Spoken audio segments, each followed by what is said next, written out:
Hello, I'm Beth Sherrill. I'm the library assistant at the Checotah branch of the Eastern Oklahoma Library System. And today it is my privilege to introduce our speaker. Our special guest today is Joe Todd. He is a native of Bartlesville. His higher education is well-rounded in that he attended Oklahoma State University and the University of Oklahoma, where he earned his BA in anthropology, and then went on to do his graduate work at the University of Texas. He served in Vietnam, Kuwait, and Iraq, and spent some time in Haiti working with the Civil Affairs Battalion. So when he refers to himself as a military historian, he speaks also with personal experience. He's been awarded several medals, including the Bronze Star, an Air Medal with 4 oak leaf cluster, a Purple Heart, the Kuwait Liberation Medal, Humanitarian Service Award, and many, many others. He has worked at the Oklahoma Historical Society, then at the 45th Division Museum, and now works as an oral historian.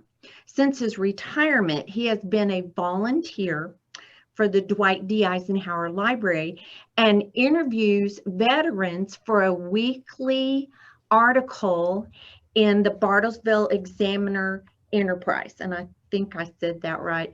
And I found some of those articles on their webpage under the lifestyle button, if you're interested in looking at those. He has several books that have been published, and I want to hold this one up, including this particular book. It is the USS Oklahoma, Remembrance of a Great Lady. And this book is available to view. It's housed in the Grant Foreman room at the Muskogee Public Library, and it doesn't check out, but you're welcome to go and look at the book. And today, that's what he's going to be speaking about, is the USS Oklahoma. So, Mr. Todd, we thank you so much for joining us today, and we want you to get on with your program, and we are really looking forward to it, and we thank you again. Okay, thank you. Well, the USS Oklahoma is my obsession, and when I talk about the Oklahoma, I talk about Bosnia, Herzegovina, and Serbia, and Japan and Russia. You know, they're having troubles, and the year is 1910. And Congress thought they may need passed this bill in 1912 authorizing 2 new battleships, the USS Oklahoma and her sister ship, the USS Nevada. And this is the New York Shipbuilding Company that built the USS Oklahoma in Camden, New Jersey. And this is the keel of the Oklahoma laid 1912. And this is the Oklahoma under construction. These are the bulkheads of the USS Oklahoma. And these are the barbettes that supported the 14-inch guns on the Oklahoma. And 583 feet long, 97 feet wide, 27,000 tons, 1,300 crew in peacetime. It cost $6 million in 1912. And this is the USS Oklahoma on launch day, March 14th, 1914. And they contacted Governor Cruz to get a young lady to christen the ship, and he chose his daughter. And this is Marina Cruz on the right.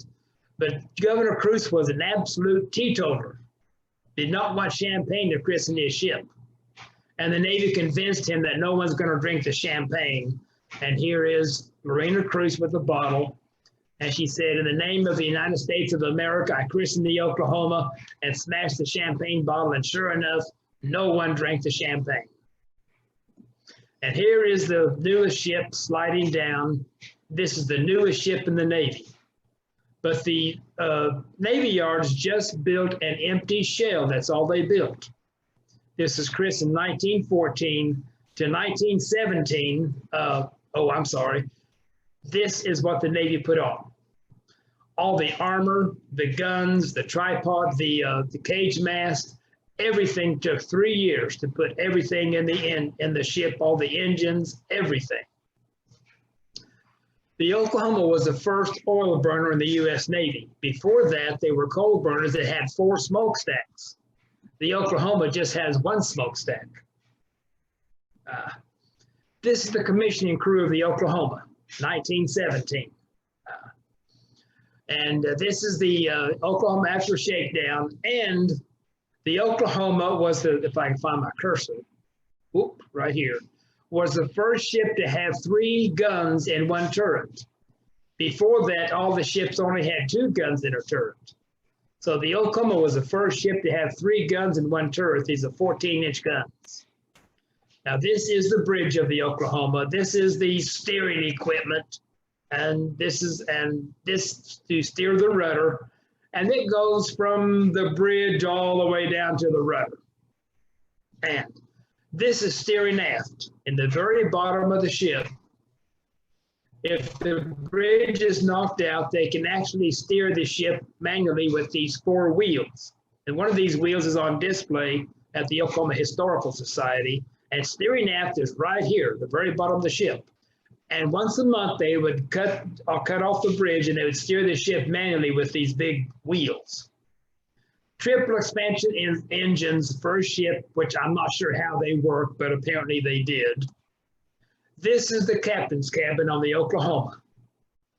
And this cabinet right here was built for the silver service presented to the ship by the state of Oklahoma in 1917, made by Gorham Silver, cost $7,500. And this is the punch bowl from the silver service. And the 2 figures on the punch bowl are Sequoia and David L. Payne, 1917. These were the famous people in Oklahoma. This is the chart house, the barber shop on the Oklahoma. This is the sick bay, the commissary where the food was stored. This is the coppers where the cooks cooked the food, the galley on the Oklahoma, the butcher shop, the bakery. The ship was completely self-sufficient. This is the scullery on the Oklahoma where the dishes are kept. There was not a mess hall for the enlisted men, and when a sailor went on board for 3 months, he was a mess cook. Now, this guy's a mess cook here, and he has to go to the scullery, get the dishes, climb up and down these ladders to the casemate, take these tables down off the overhead up here, whoop, set the table up, put the dishes down, and then get the food from the galley and bring it down and feed and then clean up. He did this 3 times a day. Interviewed one mess cook, and he said he had a big tray of steaks going down the ladder, tripped. All the steaks went on the deck. He just picked the steaks back up and went on, and nobody knew anything else. They said they were good. This is the outside of the casemate. This is the casemate on the USS Texas, which is in the Houston Ship Channel. Now, these are the mess cooks on the Oklahoma. This is the officer's mess. Then tablecloths, china, and silverware. They had their own mess hall. Junior officer's mess, warrant officer's mess, chief petty officer's mess. This is the wardroom for the captain. All his food was cooked here. He had his personal chef. The laundry on the Oklahoma, the paint locker on the Oklahoma, and it was a daily chore to paint, chip, and repaint on the Oklahoma. Even had a print shop where the sea bag was printed on the ship. And this is the print shop on the Oklahoma. The Marines on the battleship. These are the Marines on the Oklahoma. They are the police force on the ship. They just keep order on the ship. That is their sole duty.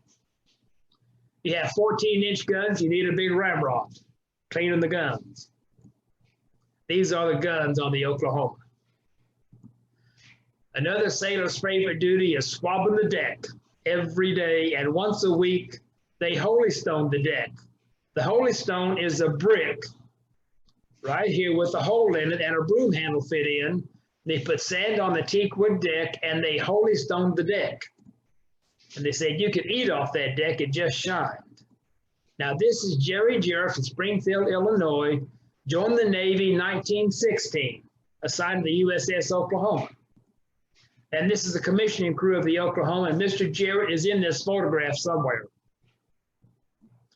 Miller Maddox of Norman, Oklahoma, also joined in 1917 and assigned to the USS Oklahoma to World War I, and the war ended. And after the war, they went to Bantry Bay, Ireland. Bantry Bay, right down here in Southern Ireland. The Irish fought anti-British.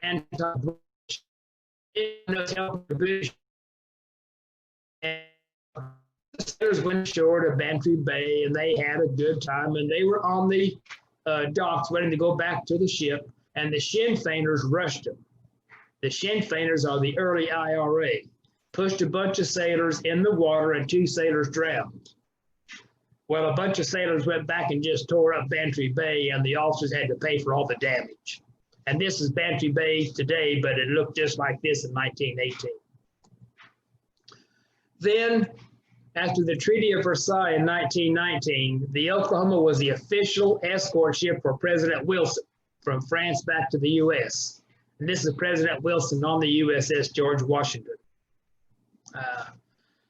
This is the Oklahoma coming into New York Harbor in 1919, escorting President Wilson. Now, this is the racing crew in one of the whale boats. And I asked, are these cigarettes? And they said, no, they're whistles. They had to stay in unison to race. Every time they pulled that oar, they'd blow the whistle to stay in unison. And this is the USS Oklahoma beating the USS Texas in the Tacoma Ledger Cup in 1934 or 35. This is the wrestling team on the Oklahoma. This is Roy Stewart, who went on board 1927, came off December 7th, 1941. The baseball team on the Oklahoma, of course, he didn't play a game on the ship. They would dock and play other ships on land. The marching band on the Oklahoma, and the orchestra on the Oklahoma. Arthur Dunn from San Antonio joined the Navy in 1924, assigned to the Oklahoma. And they went from San Francisco, went to Hawaii, down to Australia. The entire Navy went to Australia. Half went to Sydney, half went to Melbourne, and the Oklahoma went to Melbourne. Well, when you cross the equator, if you've never crossed the equator, you are a polywog. And this is King Neptune's court. Of course, you have King Neptune, his wife. This is the royal baby. You have to go before the court, and they ask you, are you a polywog? And you have to say yes. Well, you have to be turned into a shellback. And this is the bear's den. They built this little tub full of water.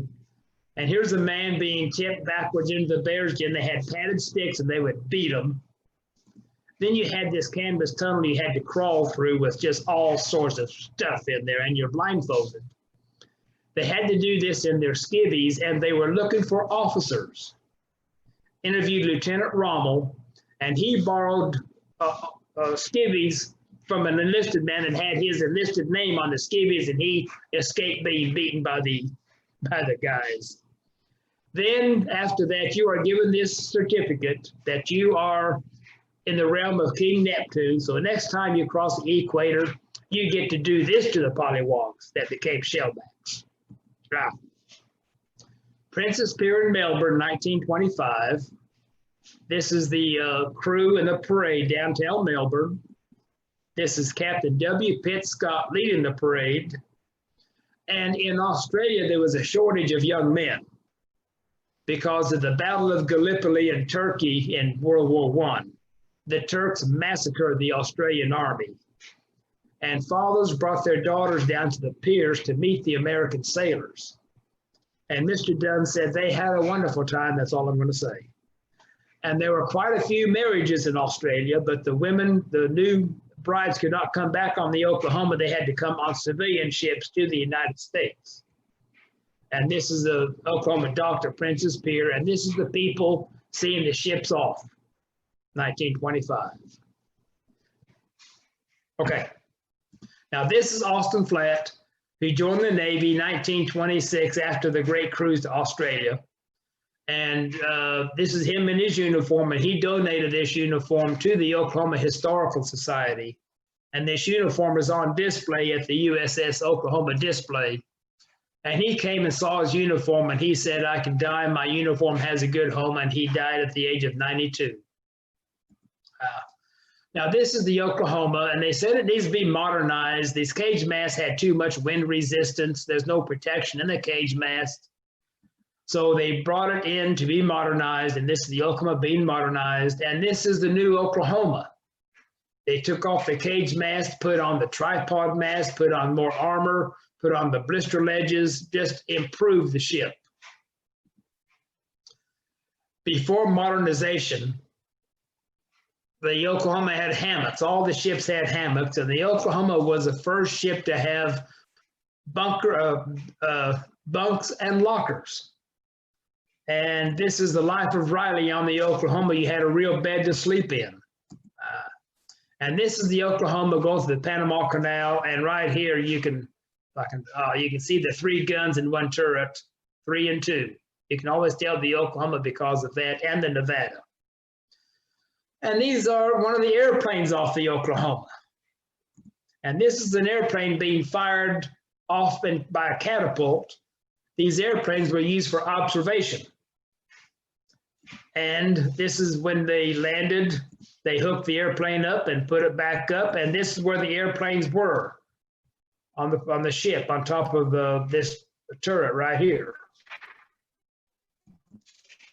Now what the airplane did, it watched the firing of those 14-inch guns because they would fire 8, 10 miles away. The only thing is, they fired at these targets. I hate to be this tug towing this target when they're firing 8, 10 miles away. Interviewed one crew member. He was a gunner. And in target practice, if you got 5 out of 5, you got $5 a month. He got 4 out of 5, and he was mad because $5 in the 1930s was a lot of money. But the airplanes were just to see the target practice of the big guns and for observation. Another sailor's favorite duty is scrubbing the bottom of the ship. You have to scrub to get all the barnacles off. They'd bring the ship into dry dock, pump the water out. As the water went down, they scraped the bottom of the ship. Then they painted the bottom of the ship. This is Hyman Kravitz, Kansas City, Missouri, was a Marine on board the Oklahoma. And he said they were docked at Long Beach, which was their home port, in March of 1933. And he was laying in his bunk, and he said all of a sudden the ship just started shaking and shuddering. He thought an engine had exploded. And he ran, couldn't find anything, and someone said, "My God, look at Long Beach." Long Beach earthquake, March 10th, 1933. And they sent the entire crew ashore from 2 in Long Beach. Okay, this is Charles Bilbo from Norman, Oklahoma. He joined the Navy in 1935, I believe, assigned to the USS Oklahoma. And he said the midshipman crews of 1936, they take the cadets from Annapolis and put them on battleships for on-the-job training. And they said it was the USS Arkansas, USS Wyoming, USS Oklahoma, went to Spain, England, and they were off the coast of Sweden. And they got a message, said, take the midshipmen off, put them on the Wyoming, and proceed immediately to Spain. Because the Spanish Civil War was going on, and there were over 1,000 Americans trying to get out of Spain because of the war. And the Spanish said they would agree that the Oklahoma come to pick up the American civilians fleeing Spain. And this is a photograph of some of Franco's men.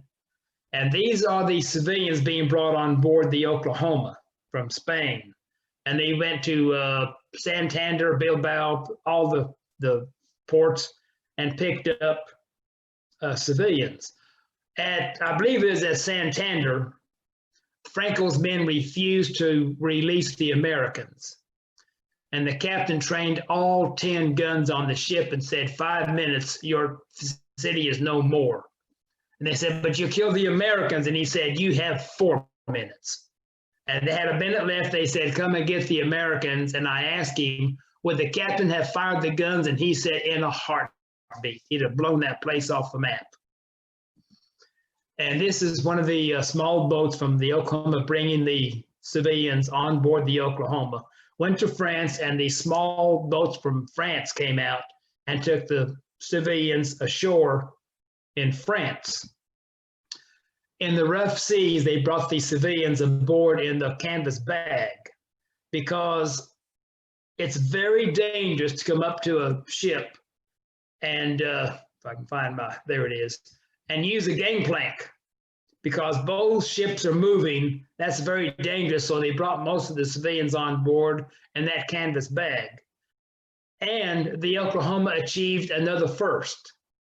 The first battleship to have a baby born on board was the Oklahoma, because a young woman gave birth on the Oklahoma. I've met her, and her birth certificate says USS Oklahoma off the coast of Spain. And these are the Americans in their baggage on the Oklahoma. And here are 3 of the crew members holding infants. And Hitler had his army Luftwaffe down there. So they painted the American flag on top of the turret to make sure everyone knew they were Americans. This is Admiral Carson, and he was from New Orleans. And he was on the Oklahoma as a lieutenant, and he was a linguist, and he was sent to Spain with his wife to study Castilian Spanish. And they were, I think, at Bilbao, waiting to get on the ship. And a photographer came up, and he had a roll of negatives. Said, I'm trying to get these negatives out, but Franco will not let me get these out. Can you smuggle these out? And Lieutenant Carson said, I will try. Gave them to his wife. They went through everything they had. They had 3 daughters, 3 dolls. They cut the dolls open, everything. Mrs. Carson had those negatives and a rubber band around her index finger, twirling them around. She said, the best place to hide something is in plain sight. Got them out. And these are the first photographs published in smuggled out on the Oklahoma. Now, this is Joe Halterman from Kansas City, Missouri. And he said he joined the Navy, assigned the Oklahoma achieved another first. The first battleship to sink a freight train was the Oklahoma. And they had been in Bremerton, in Bremerton, in the dry docks. And in the morning, they were going down Puget Sound. Well, this is a large lumber area, and they had cut the trees here, put them on railroad cars, brought them to Puget Sound, put them on barges to cross Puget Sound. The Oklahoma saw the tug, but didn't see the chain pulling the barges. They hit the chain. The barges came up beside and sunk all the barges. They were hauling logs, so they floated. There were no injuries, very little damage, but it made headlines the next day that the USS Oklahoma sunk a freight train. Now, Harold Johnson from Oklahoma City joined the Navy, assigned to the Oklahoma, and they had night maneuvers, all the ships darkened, and he was on duty on deck, no moon, the stars were out, the stars started disappearing. And he said, what in the world's going on? Looked up and he said, holy Jesus. The flight deck of the Enterprise was coming over the Oklahoma. They sounded collision, and the helmsman turned the Oklahoma into the Enterprise. That's the Enterprise. The Enterprise snapped off the flagstaff. They missed by inches. The 2 captains got together and had a drink because had they collided, that would have ended their career right then. The Dr. Schlick was a medical officer on the Oklahoma, and he told a very amusing story, which I shouldn't tell you, but I'm going to. He said they got word from a destroyer. They had a sailor who had not urinated in 3 days. They needed to get him on the Oklahoma where they could do surgery or whatever. And so the two ships came aboard, and they fired the gun, got the rope, got the man in a gurney over to the Oklahoma. It was rough, sea going up and down and everything. And Dr. Slink said, and this is a direct quote, "If that doesn't scare the piss out of him, nothing will." Okay, anyway, I'm sorry. This is Billy Ward from Bartlesville, Oklahoma. And this is Billy. He's in the orchestra on the Oklahoma. Had movies every night, first run movies. And then they had swimming lessons. They would stop to teach the sailors did not know how to swim. And then the Oklahoma was assigned to the Pacific Fleet in Hawaii. They left Long Beach and went to Pearl Harbor. And this is Betty Grable. A lot of the sailors had photographs of Betty Grable in their lockers. This is the Black Cat Cafe, which is on Hotel Street in Honolulu. Hotel Street is a red light district. And I interviewed Don Balracki on the Oklahoma, and I said, did you go to Honolulu? I sure did. You go to the Black Cat Cafe? I sure did. What'd you do? None of your damn business. So this is a line of sailors and Marines outside the Black Cat Cafe. That's all I'm going to say. Then in first part of November, they had night maneuvers, all the ships darkened, and the Arizona was there. They had the signal to turn left. They all got the signal except the Arizona, except the Oklahoma, I'm sorry. And the Arizona collided, the Oklahoma collided with the Arizona. Just knocked a hole in it. The Arizona was to go to Long Beach the end of November. The Arizona was not supposed to be at Pearl Harbor December 7th. They put a patch on and just kept it there. Now this is the blister ledge on the Oklahoma.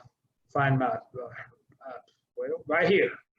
Goes the entire length of the ship, and it's just a void. This is all solid up here. And this is the blister ledge right here. It's just a void that if a torpedo hits the ship, it explodes in the void, will not sink the ship. Then 6 Japanese aircraft carriers on December 7th, the Akagi, the Kaga, Soru, Hairu, Sokaku, and the Zikaku. And this is the aircraft carrier Kaga. This is a Japanese Zero on the Akagi, and these are the Japanese Zeros. And Japanese Zero. The morning of December 7th, they attacked all the air forces first. They attacked Wheeler Field, Hickam Field, Iwo Field, Kaneohe, and Boop, and Bellows Field, destroyed our air forces. Then they went after all the ships at Pearl Harbor. Now, the crew members I interviewed told me there are 3 battleship divisions in the Pacific. 3 battleship divisions, 3 battleships in each division, 9 battleships. But all 3 had never been in before until December 6th. When they pulled in, they asked, what in the world's going on? Why are all the ships in? And no one knew. And this is Wayne Webb. He had the shortest tour on the Oklahoma. He came on board at 8 o'clock in the evening of December 6, 1941. And when he got off the ship, he was so mad, he went to flight school, became a Navy ace, and shot down 7 Japanese Zeros because of what they did to his ship. Paul Goodyear, Casa Grande, Arizona, and this is Paul Goodyear right here, Waikiki Beach. He was on duty on the signal bridge the morning of December 7th. Saw the airplanes flying around, and he thought it was the Army Air Corps, the war game, but he saw the explosions. He saw the rising sun on the wings. He yelled down, said, shoot those planes down, they're Japanese. And they said, Goodyear, you're still drunk. And he said, no, they're Japanese. Joe Lauder, Shawnee, Oklahoma, was a bugler in the Marines to blow to the colors, 8 o'clock in the morning, December 7th. He was up there waiting to raise the flag at 8 o'clock, and he looked at his watch, and that first torpedo hit at 7:57 a.m., December 7th. He took his bugle and threw it out in the water as far as he could because he knew he would never need his bugle again. Captured Japanese photograph. They came into Pearl Harbor this direction. The first ship they came to was the Oklahoma. She took 3 torpedoes broadside right off, blam, blam, blam, and capsized. This is another captured Japanese photograph. This is the Oklahoma, the Maryland, Tennessee, West Virginia. This is the Vestal repair ship, the Arizona, and the Nevada.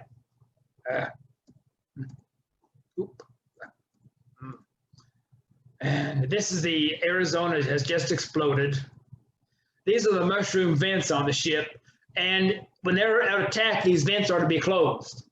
They had no time to close them when the ship capsized. Water went through these vents to the entire ship. That's why the ship capsized so fast. George Murphy from Oklahoma City, he was in the print shop. And he said, when it was capsizing, all this machinery just broke loose. And he said, by the grace of God, I survived. And this is how the Oklahoma capsized in less than 10 minutes, upside down. This is steering aft, very bottom of the ship. This is James Bound from Los Angeles and George DeLong from Lancaster, Pennsylvania. Their general quarters was in steering aft at the bottom of the ship. George DeLong came through the machine shop going to steering aft. He got halfway through. These big machines were bolted down by 4 bolts. As your ship capsized, all these machinery started breaking loose, and he just grabbed a hold of, he grabbed a hold of this stanchion and just held on, and he heard all his shipmates being crushed to death by this machinery. He did get to steering aft, the rudder, and he said, as the ship capsized, it stopped. And his first thought was, we're dead. We're in a capsized battleship. We can't get out. This is Ed Veasey from Moore, Oklahoma. And he was up here in the crow's nest. He had a roommate, Frank Flaherty, who was in turret number 2. And Frank told him, if we go to war, I'll sweep you up with a broom up here because you're going to be exposed. But as the ship capsized, he held the door open for his crew members to get out, and he was awarded the Medal of Honor. He did not get out. He went down with the ship. And Mr. Veasey had this painting done. This is the Oklahoma and the Maryland. Chaplain Schmidt from Dubuque, Iowa. The people I interviewed said this is the finest man they ever met in their life. And they begged him to get off the ship, but he was grabbing sailors, pushing them out of portholes. He pushed 19 sailors out of these portholes. And they begged him to get off, and he went to get more men, and he went down with the ship. But he saved 19 shipmates.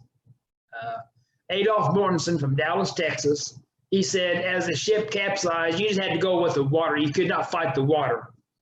And this is his, and he said, as the water stopped, they were in an air pocket, they felt around, and he felt, down here, this octagon-shaped tile. He said, we're in the infirmary. We have an 18-inch porthole up here, right here, which went down, but now you have to hold it up. There was one man too big, could not get out of that porthole. He held the porthole up as they all got out.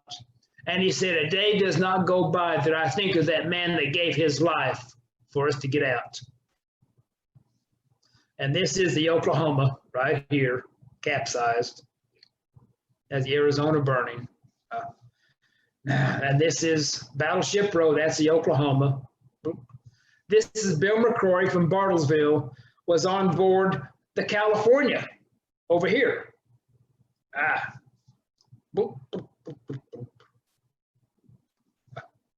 And this is Wesley Potts from Denver, Colorado, on board the Oklahoma. And he ran the captain's gig on the Oklahoma. And he said this was washed off, and he got in picking up survivors. And this is the oil from the Arizona burning. This oil was going down here on fire to the California. And Mr. McCrory said, we were swimming ashore and saw this fire coming. He says, my God, we're going to be burned to death. Wesley Potts got the Oklahoma, and he started making big circles here and turned the fire away from the men in the water. And he said, we never knew who that man was. And I said, I do. So he went to their reunion. He was hailed as a hero for saving all those men in the water. Garland Neslick, Amarillo, Texas, was on deck that morning, and his general quarters was in the powder handling room in the very bottom of the ship. He got to his powder handling room, trying to get the pipes on the overhead, and realized the ship was upside down and said, I don't want my mother to cry. We're dead. That's the way it wound up. Then they heard tapping. They thought, is it American tapping or Japanese tapping? They cut into them, and they cut 32 men out alive out of the bottom of the ship. These 32 men were all above waterline.